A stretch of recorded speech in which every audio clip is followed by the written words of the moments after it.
I'm Phil Jones from Ausgrid Mains Design Section. We've just completed our first pile installation here for this project at Mannering Park.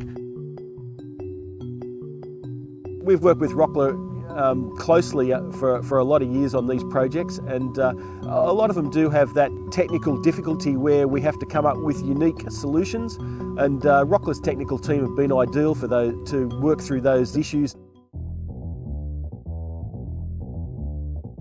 So this tower deemed needed to be replaced because under certain circumstances it wouldn't be able to withstand a conductor break. But to get then the strength, we needed to replace the one lattice tower with two poles.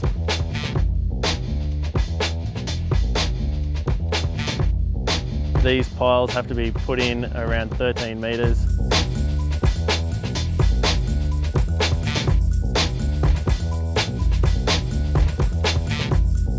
Then putting each of the 4 pole sections on each pole.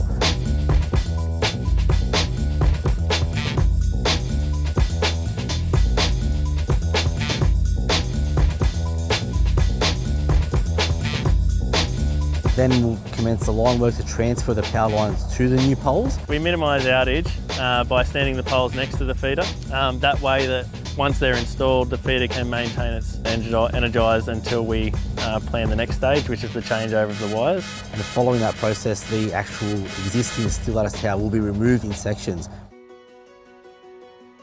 What sort of pushed us towards going more for the concrete pole option was that we are putting this in a corrosive environment. The site is actually located out in the lake on a hard stand area, so we have difficulties with the water table. We spent a fair bit of money just constructing a new access track and a crane pad around the tower. So to enable the drivers to get in there, we've had contractors there for over a week period with rock, like crushed rock, crushed stone in there to build it up. There's only limited space for the actual vehicles, the cranes and the bucket to stay, so it has to be brought in one by one.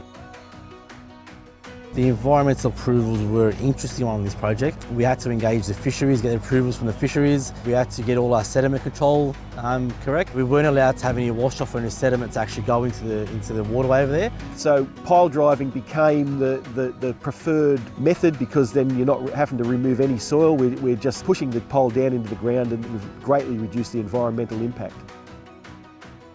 Primarily, I guess, concrete has been our main source of poles, for these sort of jobs. So yeah, Rockler's been a good source of sort of technical expertise in that area.